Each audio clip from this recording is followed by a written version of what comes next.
जय हिंद। पिछली क्लास में हमने पार्ट 1 में 25 प्रश्नों की चर्चा की थी।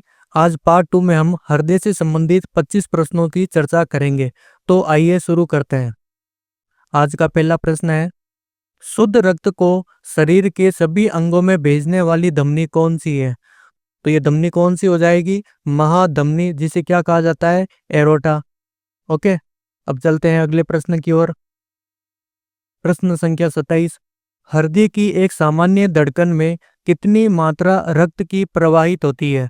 तो इसने मात्रा पूछी है, तो कितना मात्रा प्रवाहित होगी? 70 ml। ऑप्शन बी एकदम सही हो जाएगा। अगला प्रश्न लेते हैं, हृदय के बाएं निले में रक्त किस दिशा में बहता है? तो हृदय के बाएं निले में रक्त किस दिशा में आगे कहाँ बहेगा? तो अपन एक बार देख लेते हैं। ये देखो, एक दोहरा परिसंचरण तंत्र का एक चित्र आपके सामने बनाया हुआ है, और ये है बायां नीले। और बायां नीले से रक्त जाता है शरीर के विभिन्न अंगों की ओर, और ये कौन लेकर जाता है? महाधमनी। तो हमें पूछा क्या है कि ये रक्त कहाँ जाता है? तो ऑप्शन कौन सा हो जाएगा? ऑप्शन बी एकदम सही हो जाएगा, शरीर के विभिन्न अंगों की ओर। अगला प्रश्न है, हृदय के दोनों आलिंद किससे जुड़े होते हैं? देखो, हृदय के ये जो दोनों आलिंद है ना, ये किसी से नहीं जुड़े होंगे। ओके, तो ये ऑप्शन डी एकदम सही हो जाएगा। अब चलते हैं अगले प्रश्न की ओर। अगला प्रश्न है, हृदय के दाएं नीले से रक्त किसको भेजा जाता है? तो दाएं नीले से रक्त किसको भेजा जाएगा? एक बार हम स्लाइड देख लेते हैं अगली। ये देखो, हृदय का ये दायां नीले हो गया। दायां नीले से रक्त कहाँ जाता है? फेफड़ों की ओर जाता है, और इसे लेकर कौन जाएगा? फुफ्फुस धमनी। तो अपन देखते हैं फुफ्फुस धमनी कहाँ लिखा है। ये आपके ऑप्शन बी में फुफ्फुस धमनी एकदम सही हो जाएगा। अब चलते हैं अगले प्रश्न की ओर। प्रश्न संख्या 31, हृदय के किस अंग में रक्त सबसे अधिक दबाव वाला होता है? देखो, सबसे अधिक दबाव कहाँ होगा? ये होगा आपके बायां नीले में। बायां नीले में क्यों होगा? क्योंकि महाधमनी के द्वारा शरीर के विभिन्न अंगों तक रक्त को भेजना पड़ता है, तो यहाँ पर सबसे ज्यादा दबाव होगा। अगला प्रश्न लेते हैं।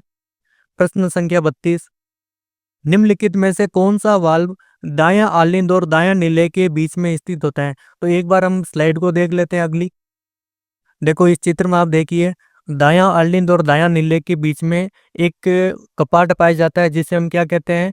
त्रिवर्णी कपाट। वापस अपने प्रश्न पर आते हैं, तो ऑप्शन ए एकदम सही हो जाएगा। ऑप्शन ए, त्रि कपाट वाल्व। ओके, अब चलते हैं अगले प्रश्न की ओर।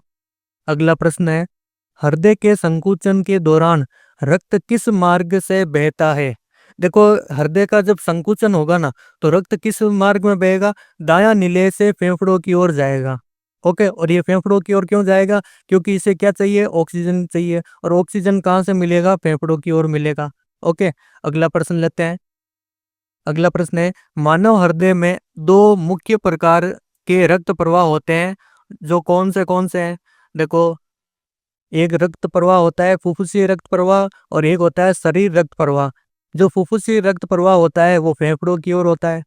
ओके, यहाँ से ब्लड कहाँ जाएगा? फेफड़ों की ओर जाएगा। और शरीर रक्त प्रवाह में क्या होगा कि महाधमनी के द्वारा, ठीक है, रक्त को शरीर के विभिन्न अंगों में पहुंचाया जाता है।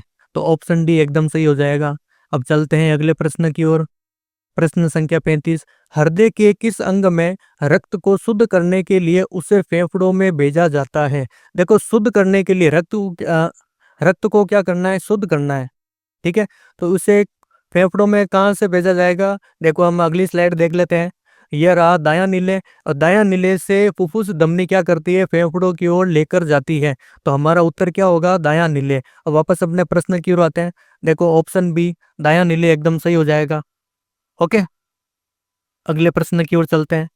प्रश्न संख्या 36, जब हृदय के नीले संकुचित होते हैं, तो यह प्रक्रिया किसके द्वारा नियंत्रित होती है? तो ये क्रिया किसके द्वारा नियंत्रित होगी? पेसमेकर के द्वारा। ओके, अगला प्रश्न लेते हैं। फेफड़ों से रक्त हृदय में किस शिरा के माध्यम से आता है? तो देख लेते हैं, फेफड़ों से रक्त कौन सी शिरा लेकर आएगी। देखो, ये रहा दोहरा परिसंचरण तंत्र का डायग्राम। ओके, तो यहाँ ये रहा आपके फेफड़े, और फेफड़ों से रक्त बायां आलिंद में आता आता है, और इसे लेकर कौन आएगा? फुफ्फुसी शिरा। ओके, अपने प्रश्न की ओर चलते हैं। अब देखो, ऑप्शन बी एकदम सही हो जाएगा, फुफ्फुस शिरा। ओके, अब चलते हैं अगले प्रश्न की ओर। अगला प्रश्न है, हृदय में रक्त प्रवाह को नियंत्रित करने के लिए मौजूद वाल्वों की संख्या कितनी होती है? तो टोटल इसमें कितने वाल्व होते हैं? 4 वाल्व होते हैं। कौन से? त्रिकपाटी वाल्व, बाइकस्पिड वाल्व, एक महाधमनी में पाया जाता है एक वाल्व वो, और एक होता है अर्धचंद्राकार वाल्व। तो ये 4 प्रकार के वाल्व पाए जाते हैं, इनका नाम भी आप याद कर लेना। ओके, अब चलते हैं अगले प्रश्न की ओर। अगला प्रश्न है 39, हृदय के पेसमेकर को किस नाम से जाना जाता है? तो हृदय के पेसमेकर को क्या कहा जाता है? ऐसे नोड। ओके, अगला प्रश्न लेते हैं, जब हृदय में रक्त का दबाव अधिक होता है तो उसे क्या कहते हैं? देखो, रक्त का दबाव अधिक है, इसका मतलब क्या है? बीपी की मात्रा अधिक है, बीपी अधिक है, तो इसे अपन क्या कहते हैं? हाइपरटेंशन। और अगर रक्त दबाव कम हो तो अपन उसे क्या कहेंगे? हाइपोटेंशन। ओके, जहां पर हाइपो आ जाए वहां पर क्या होगा? कम होगा। हाइपर होगा वहां पर क्या होगा? ज्यादा होगा। ओके, तो इनका भी ऑप्शन आप ध्यान रखना। अगर आपसे पूछे कि हाइपोटेंशन क्या होता है तो बीपी का कम हो जाना, और हाइपरटेंशन क्या हो जाएगा? बीपी का अधिक हो जाना। अगला प्रश्न पर चलते हैं। अगला प्रश्न है, हृदय के उस भाग को क्या कहा जाता है जो रक्त को शरीर के अन्य अंगों तक भेजने के लिए संकुचित करता है? देखो, शरीर के विभिन्न अंगों तक संकुचित करना है, ठीक है, तो कौन सा अंग करेगा? हृदय का कौन सा कक्ष करेगा? अगली स्लाइड पर चलते हैं अपन। ये देखो, ये रहा बायां नीले। बायां नीले संकुचित होगा और महाधमनी के द्वारा शरीर के विभिन्न अंगों तक रक्त पहुंचा दिया जाएगा। ओके, तो हमारा कौन सा उत्तर एकदम सही हो जाएगा? ऑप्शन सी, बायां नीले। ओके, अब चलते हैं अगले प्रश्न की ओर। अगला प्रश्न है, जब हृदय की धड़कन बंद हो जाती है तो उसे क्या कहा जाता है? तो उसे क्या कहा जाता है? Cardiac arrest. ऑप्शन बी एकदम सही हो जाएगा। ओके, अगले प्रश्न की ओर चलते हैं। हृदय के किस हिस्से में रक्त सबसे कम दबाव में होता है? देखो, रक्त सबसे दबाव में कम कहाँ होगा? महाशिरा क्या करती है? शरीर से जितना भी रक्त है वो सबसे पहले कहाँ पर लेके आएगी? कौन से चैम्बर में लेकर आएगी? दायां आलिंद के अंदर लेके आएगी। ठीक है, तो इसमें दबाव क्या होगा? कम होगा। ऑप्शन भी एकदम सही हो जाएगा। अब चलते हैं अगले प्रश्न की ओर। प्रश्न संख्या 44, हृदय की धड़कन को मापने की विधि का नाम क्या है? तो हृदय की धड़कन किससे मापी जाती है? पल्स रेट से नापी जाती है। ऑप्शन भी एकदम सही हो जाएगा। अगली स्लाइड की ओर चलते हैं।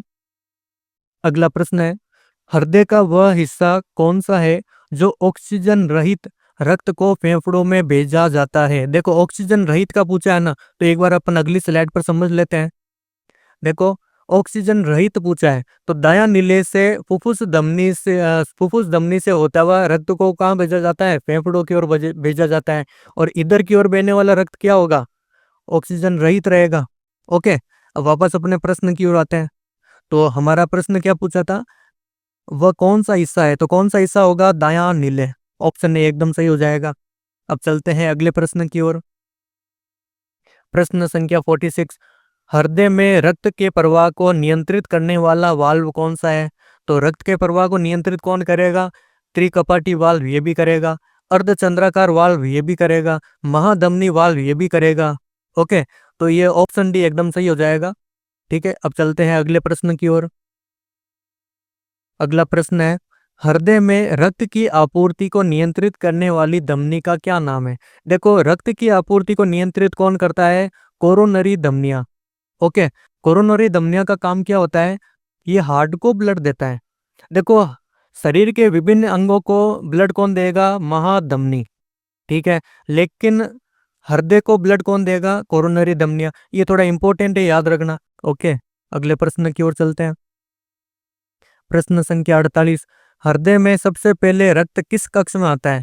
तो किस कक्ष में आएगा हृदय? देखो, हृदय के कौन से कक्ष में आएगा? देखो, शरीर के विभिन्न अंगों से महाशिरा लेकर आएगी और सबसे पहले किस कक्ष में लेकर आएगी? दायां आलिंद में। अब चलते हैं अपने प्रश्न की ओर। तो हमारा ऑप्शन डी एकदम सही हो जाएगा, दायां आलिंद। ओके, ऑप्शन डी दायां आलिंद एकदम सही हो जाएगा। अब चलते हैं अगले प्रश्न की ओर। प्रश्न संख्या 49, हृदय में रक्त प्रवाह के दो प्रमुख मार्ग कौन कौन से हैं? तो रक्त प्रवाह के दो मार्ग कौन कौन से हो जाएंगे? एक तो शरीर और एक फेफड़े। ओके, ऑप्शन बी एकदम सही हो जाएगा। अब एक बार अपन देख लेते हैं। देखो, ये रहा आपके सामने दोहरा परिसंचरण तंत्र का एक चित्र रहा। ठीक है। तो ये एक तो हो गया फेफड़े। फेफड़ों के अंदर आपके रक्त आता है और एक महाधमनी लेकर आती है जो शरीर के विभिन्न अंगों में रक्त को लेकर जाती है। तो एक तो हो गया फेफड़े और एक हो गया अंग या शरीर। तो ऑप्शन बी एकदम सही हो जाएगा, शरीर और फेफड़े। अब चलते हैं अगले प्रश्न की ओर। आज का लास्ट प्रश्न है, हृदय के दायां आलिन से रक्त कहाँ भेजा जाता है? तो दायां आलिन से रक्त कहाँ भेजा जाता है, अगली स्लाइड में देखते हैं। यह रहा दोहरा परिसंचरण तंत्र का एक चित्र जिसमें दायां आलिन लिखा है। दायां आलिन से रक्त कहाँ जाएगा? दायां नीले में जाएगा। ठीक है। आप एक काम करना दोस्तों, आप इन दोहरा परिसंचरण तंत्र को एक बार ध्यान से एक बार याद कर लेना, क्योंकि इनमें से ज्यादातर प्रश्न इसी डायग्राम से पूछे गए हैं। ठीक है ना। तो इसका एक या तो आप स्क्रीनशॉट ले लो और या फिर आप इसको अलग से लिख लो। ठीक है। तो दोस्तों बताइए आपको ये वीडियो कैसे लगी। अगर आपको ये वीडियो अच्छी लगी तो आप लाइक कीजिए, कमेंट कीजिए और अपने दोस्तों के साथ शेयर कीजिए। इन सभी प्रश्नों की पीडीएफ मैं अपने टेलीग्राम चैनल पर दे दूंगा। तो मिलते हैं अगली क्लास में, तब तक के लिए जय हिंद, जय भारत।